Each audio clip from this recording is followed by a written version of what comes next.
היי, שלום לכולם ולכולן, וברוכות הבאות לעיניים על עזה. ההתכנסות שהיא חיבור של מחאה ולמידה כל יום שני וחמישי כאן בזום. היום הוא היום הראשון של השנה החדשה. חשבתי לא לציין אותו אפילו, כי מה כבר יש לציין, והאופק נראה קודר מאי פעם. אבל אתמול קראתי עם הסטודנטיות והסטודנטים שלי סיפור מורכב ומרתק של סופר הפלסטיני חיפאי מג'ד קייל שנקרא אין. השיחה עברה בין הרבה נושאים וביניהם השאלה של העבר והעבר של העבר וההווה שלנו שהוא העבר של העתיד.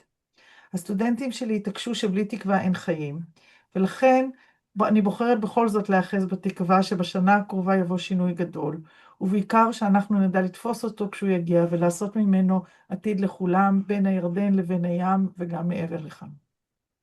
היום אנחנו שמחות לארח את דוקטור אילת מעוז, קולגה שלנו מאוניברסיטת חיפה, מהחוג לקרימינולוגיה.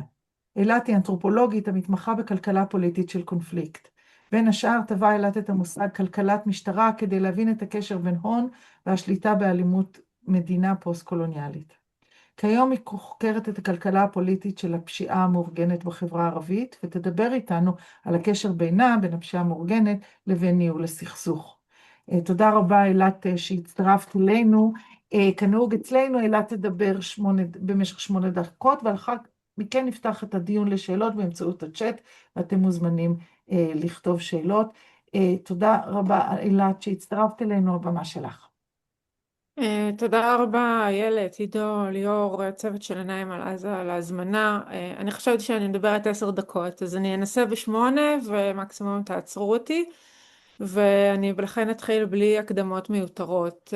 אני בעצם, כשנתבקשתי לבוא לעיניים על עזה, חשבתי איך נכון למסגר את הדיון בפשיעה המאורגנת ובאלימות ההולכת וגוברת בחברה הפלסטינית בתוך ישראל. לסיפור העזתי יש כל מיני נקודות ממשק, אני בטוחה שגם אתם יכולים לחשוב על כמה. סיפור כנופיית אבו שבאב כמובן מזמן את צורות של קריאות סביב שיתוף פעולה עם מנגנוני הביטחון של גורמים שהם גורמים עברייניים שהופכים להיות גורמי שליטה בחסות ישראלית.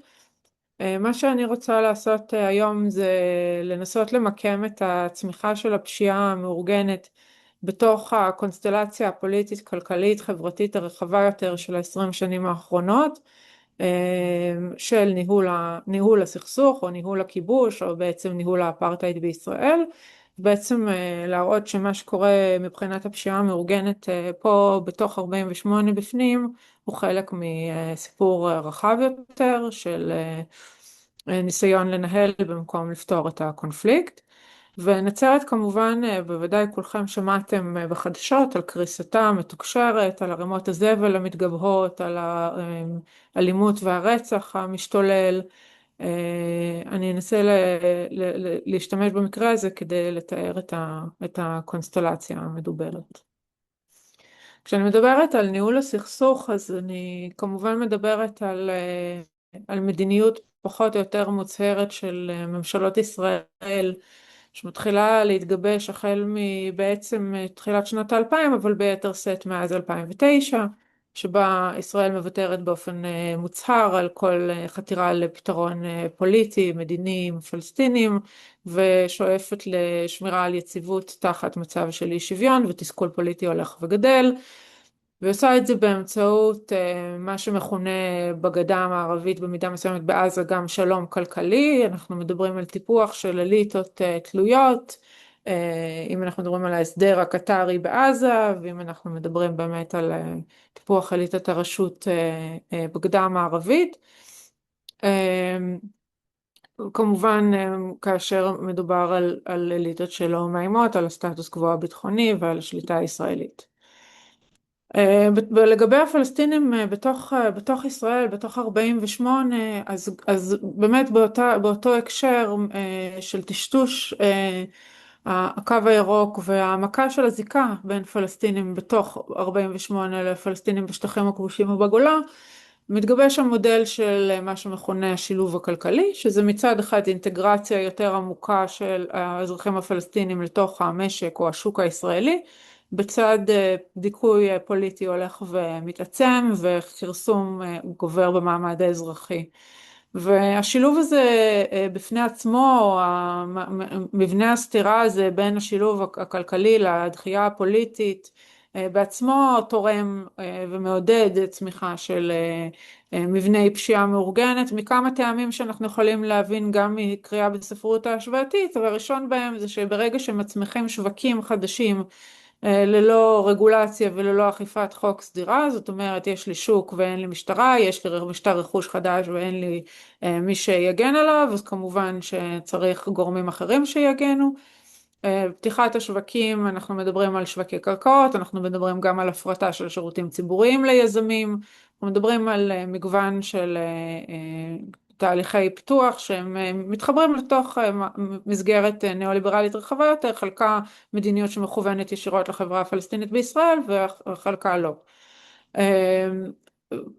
במסגרת אותה קונסטלציה אנחנו גם רואים כמובן את העמקה של אי השוויון בתוך החברה הפלסטינית בישראל, זאת אומרת במסגרת קונסטלציה ניאו-ליברלית שבה יש צמיחה באי שוויון באופן כללי, אנחנו רואים גם צמיחה של אי שוויון בין ערבים ויהודים, זאת אומרת בין יהודים וערבים, וגם בתוך החברה הערבית עצמה, כאשר יש לנו פערים הולכים וגדלים בין מי שמשתלבים בהצלחה בתוך המערכת הישראלית, אם זה אקדמיים, כמובן הרופאים, מקצועות הרפואה ודברים מהסוג הזה, לבין קבוצות שהולכות ונשארות יותר ויותר בשוליים. ובתוך המסגרת הזאת אנחנו רואים מדינה שמצד אחד מאפשרת, תומכת, או לפחות מעלימה עין מצמיחה של מתווכים ופטרונים אלימים למיניהם, זאת אומרת בעלי כוח מקומיים שמקושרים לממסד וגם יכולים להפעיל אלימות לצורך רווחיהם האישיים, זה מצד אחד, ומצד שני דיכוי של הנהגה לאומית וחברה אזרחית שמקדמת זכויות קולקטיביות.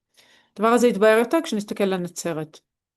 נצרת היא ממש טיפוס אידיאלי של ההיגיון הזה, ואם אנחנו מסתכלים על המקרה, אז בנצרת נבחר עלי סלאם ב-2013, נגד ראש עיר מכהן מטעם חדש, כאשר העימות המקומי באמת מתחלק על ציר של שכבות מוחלשות מודרות נגד האליטות והנוצרים. מזוהים עם חדש. באוקטובר 2015, אם אתם זוכרים, עלי סלאם יוצא בפומבי נגד הרשימה המשותפת, הוא תוקף את איימן עודה שמגיע לביקור בעיר מול המצלמות, הרסתם את נצרת, וממצב את עצמו כראש עיר שמתעסק רק בעניינים מקומיים, ראש עיר פרגמטי, נמאס לי מ-48 הוא אומר, מהר מאוד בעקבות הדבר הזה מוזמן לפגישה בלשכת נתניהו בינואר 2016, נתניהו באותה הזדמנות מציין שההובלה של סלאם היא צריכה לשמש דוגמה ומופת וממקם אותו כמודל לשילוב המיעוטים במסגרת ישראל, וממש מציג אותו כראש עיר מה שאנחנו רוצים. בין 2019 ל-2021 יש מגוון מגעים ושמועות סביב השריון של עלי סלאם ברשימות ימין שונות, בין הליכוד לאיילת שקד ועוד, וסלאם עצמו מסתובב ומציג את עצמו כמי שיש לו קו ישיר לשרים, יש לו תקציבים שהוא מגייס ישירות לעצמו, דרך יחסים אישיים, וכמובן כל הדבר הזה מגיע לשיא כאשר נתניהו באחד מסבבי הבחירות ב-2021 מגיע לנצרת, עוד פעם לביקור כבוד אצל עלי סלאם, מציג השקעות של מיליארדים בחברה הערבית ומשבח אותו, וסלאם אומר, ביבי אין מאוד מנהיג כמוך, אנחנו נתבוך בך וכולי, ונצרת היא מוצגת כמודל של השילוב הפרגמטי של הערבים בישראל, הערבים הלא פלסטינים כמובן. עכשיו במקביל לכל הדבר הזה, מאחורי הקלעים מתבססת קריסה של נצרת, שהיא לא התחילה אתמול, אלא מתחילה לכל המאוחר ב-2019, כתהליך של בעצם העברת כספי הרשות גם ידיים פרטיות, גם למימון פוליטי, ורק מאוחר יותר באמת גם לארגוני פשיעה. אז מרכיב חשוב בזה זה הפרטת מערך ההשפעה העירוני. ב-2019 ממנה העירייה יועץ חיצוני שממליץ להפריט את מערך ההשפעה, נרקם איזה דיל בין עלי סלאם ובניו שמכירים את הגורמים המרכזיים בתחום הפסולת מהתקופה שהם עצמם היו קבלני משנה שלהם, גורמים ישראלים, כן, יהודים. נרקם איזשהו דיל של העברת המון כספי עירייה דרך הקבלני הפסולת ובעצם השבתם בחזרה דרך כל מיני ערוצים מפוקפקים, הן לידיים של עלי סלאם והן לידיים של מקורבים. רק מאוחר יותר, וכבר כאן כנראה שיש שיתופי פעולה עם המשטרה, אבל רק מאוחר יותר ארגון הפשיעה באקרי נכנס לעניין. לפי מקורות מודיעיניים ומקורות שמקורבים לחקירה, אנחנו יודעים שבעצם ארגון הפשיעה באקרי מתיישב על השותפות הזאת רק כשהוא מגלה שבאמת יש חגיגה כוללת על עיריית נצרת וגם הוא רוצה להשתתף בה. זה כנראה סביב 2021, שאז אנחנו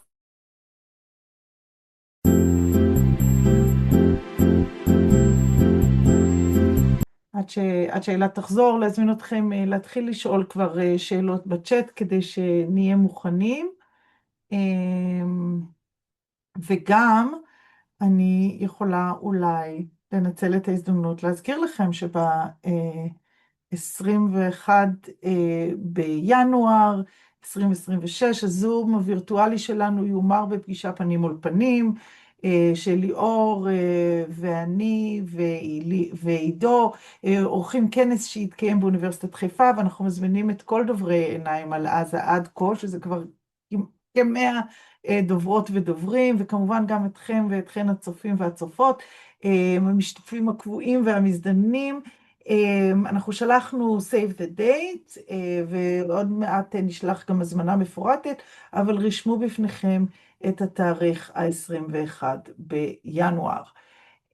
אני רואה שאילת לא, הנה היא חזרה. אבל צריך to unmute her. כן, רגע, אילת את במיוט. אז הנה, תודה לאוניברסיטת חיפה על אינטרנט מאוד יציב, אבל בכל אופן אני אנסה ככה להמשיך ולסיים מהר. אז אנחנו מדברים על גורמים מפקחים שלא מתערבים, אנחנו מדברים על מצב שבו עלי סלאם נבחר שוב ברוב מאוד זעום בבחירות המקומיות שנערכות ב-2024 בצל המלחמה, וכמה חודשים אחר כך בעצם הרשות מגיעה לקריסה מוחלטת. זה בטח דברים ששמעתם עליהם, שההשפעה לא נאספת מהרחובות בגלל חוב של עשרות מיליוני שקלים לקבלנים, עובדי הרשות לא מקבלים שכר במשך חודשים ארוכים, וכמובן האלימות גואה. על רקע זה בינואר 2025 ממנה משרד הפנים ועדת חקירה, והוועדה מעריכה את הגירעון המצטבר של הרשות ב-350 מיליון שקלים וממליצה להדיח את סלאם, ובמקביל מקבלת גם חומר מודיעיני על קשרי עלי סלאם ובניו עם קבלנים וארגוני פשע. עכשיו מה שמעניין בוועדה הזאת היא שבאמת בפרוטוקולים העדיין חסויים שלה עולה באופן מאוד ברור שהמשטרה אומרים לגורמים גם במשרד הפנים וגם במקומות אחרים שיודעים שיש את הקשרים הפליליים, אבל טוב לנו שעלי שם, וזה ציטוט.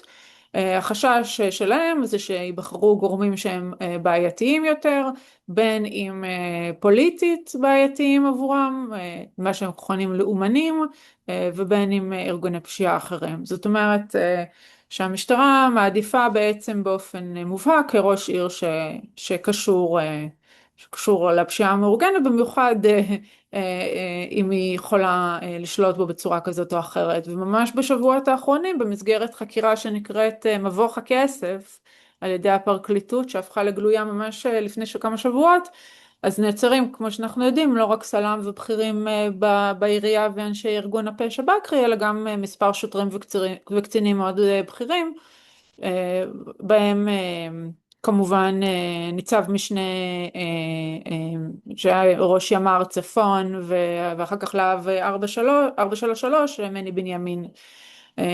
בכל הרעיונות שאני עשיתי גם עם גורמים בתוך העירייה ובמקומות אחרים, תיארו יחסים מאוד מאוד קרובים בין המשטרה לסלאם, שנחשב למין חיץ כזה מפני התחממות פוליטית ביטחונית באזור הצפון.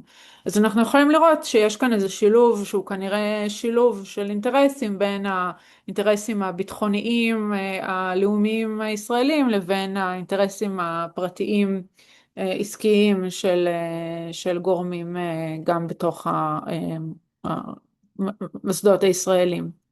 הנקודה העיקרית אני חושבת פה שהסיפור של נצרת ממחיש לנו עד כמה סיפור הפשיעה המאורגנת בחברה הערבית הוא לא היעדר משילות או כשל של אכיפה, אלא סוג של מודל המשילות, שכל עוד המערכת מספקת שקט פוליטי ויחסי וגם מסיבה רווחים פרטיים מסוימים, אז היא נתפסת כבעיה שאפשר להכיל אותה.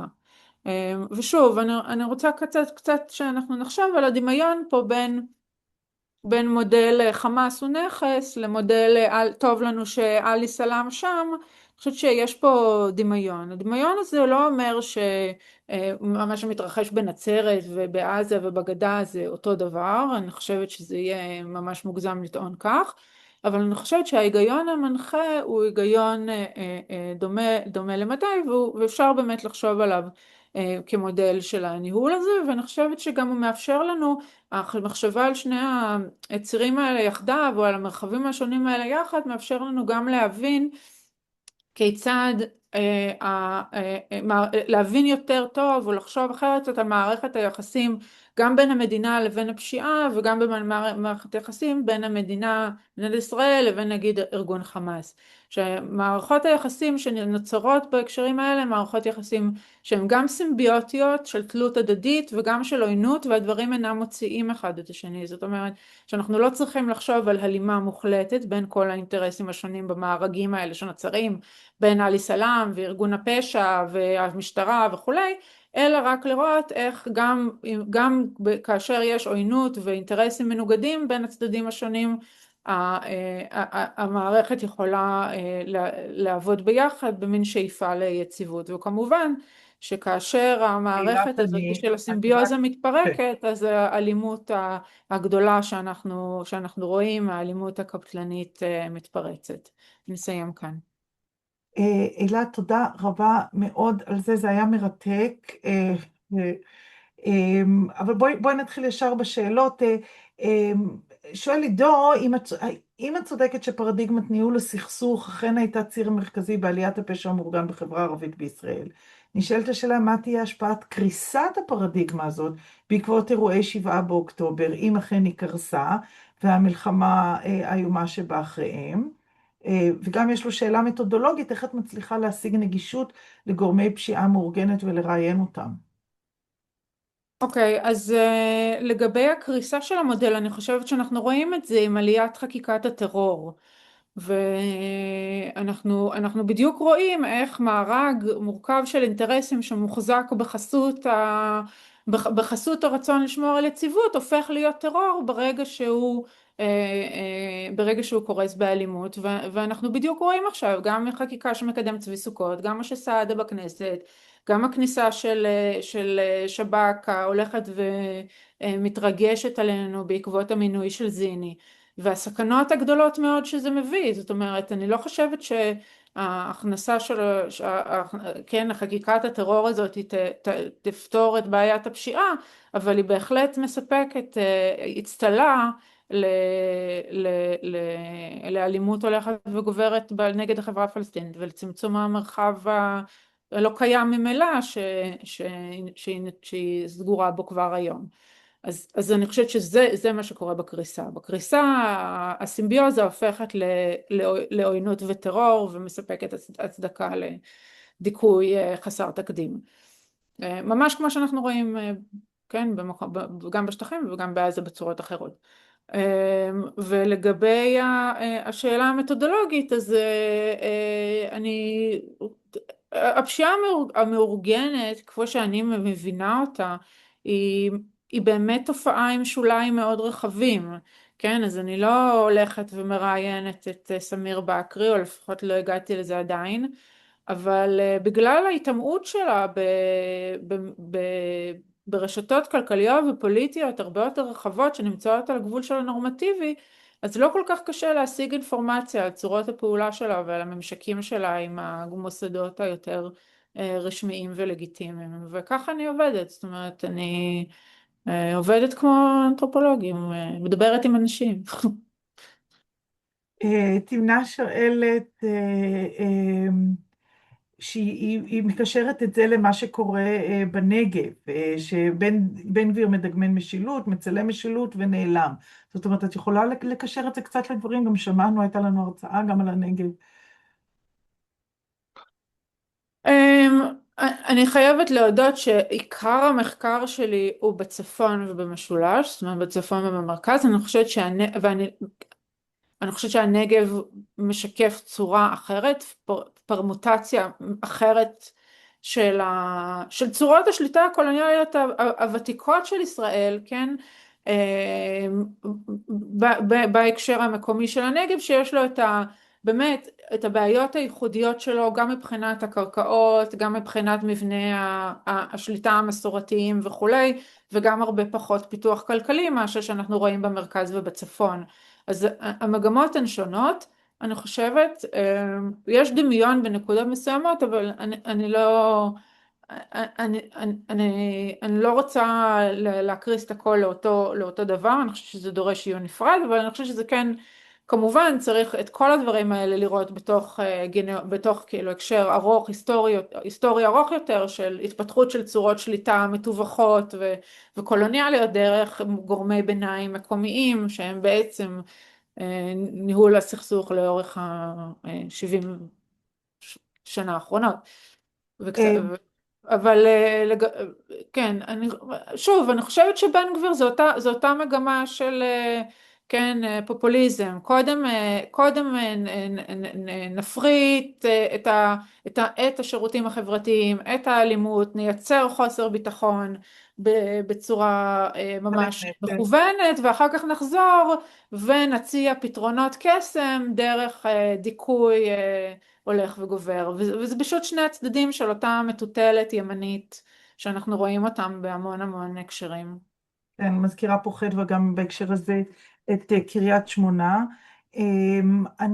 אנחנו כבר עברנו את הזמן, אבל בגלל שהיה לנו את הקצר הזה באמצע, אז אני רק אולי אשאל שאלה אחרונה על באמת מעמד הביניים הפלסטיני בחברה הערבית, שמצד אחד, כאילו כמו שאת הזכרת, אקדמיים, הרופאים, זאת אומרת השתלבות גוברת והולכת, וגם מצד שני הזכרת את השוליים המאוד מאוד רחבות של הפשיעה בחברה הערבית, שבעצם מכרסמת גם באותו מעמד ביניים שנמצא. אם תוכלי לדבר על זה, להגיד על זה אולי מילה או שתיים, כי באמת נגמר לנו הזמן. זאת שאלה ענקית, זאת אומרת, זאת שאלה ענקית, אבל באמת כשאת מדברת היום, ואני מניחה שגם את שומעת את זה, וכל מי מאיתנו שמדבר עם חבריו פלסטיני בתוך ישראל, יודע שהיום יש פחד גדול גם לעבוד, גם להצליח, גם פשוט להתקיים, כן? לעשות יזמות קטנה. אנשים אומרים, אני לא רוצה לפתוח עסק, כי יבואו לקחת ממני, אני לא יכול, זאת אומרת, הפחד הוא גדול. אנחנו רואים תופעות של הגירה שהולכת ומתגברת, והסכנה היא באמת סכנה גם ברמה של הפירוק הקהילתי, זאת אומרת, אנשים עוזבים או מתחפרים בשלהם, וגם באמת ברמה של החיסול של ההנהגה הפוליטית. אני חושבת שאחת הסכנות הגדולות בחדירה לרשויות המקומיות זה לא רק זה שגונבים כספי ציבור, אלא זה שמחסלים באופן שיטתי את המנהיגות הפוליטית שהייתה יכולה לשמש כגורם שמציע אלטרנטיבה לחברה הפלסטינית בישראל, והופך להיות אחר כך גם המנהיגות הלאומית. זאת אומרת, הרשויות המקומיות הן הזירה שבה צומחת המנהיגות. כאשר משתלטים על הרשויות המקומיות, אז מנהיגות כזאת לא יכולה לצמוח, כי צעירים ונשים ואחרים שאין להם גב של ארגוני הפשיעה יפחדו להיכנס, ומפחדים להיכנס לפוליטיקה המקומית. ולדבר הזה יש השלכות חמורות הרבה מעבר לגזל כספי הציבור, שהוא גם בעצמו איום ונורא, כי התקציבים כמובן אינם קיימים ומצטמצמים ונגזלים גם על ידי הממשלה האכזרית שלנו. אילת, תודה רבה מאוד. זה באמת, כמו שאת אומרת, נושא גדול, ונגענו רק בחלק קטן ממנו, אבל זה היה מרתק וחשוב. כאן מסתיים לנו עוד שבוע של עיניים על עזה, פוסטר עם הרצאות שבוע הבא, יופץ ביום שבת, אבל מה שבטוח זה שאנחנו נהיה כאן כרגיל, פעמיים בשבוע, בימי שני וחמישי, בשעה 2 עד 2:20, באותו פורמט בזום. שבת שלום. תודה רבה.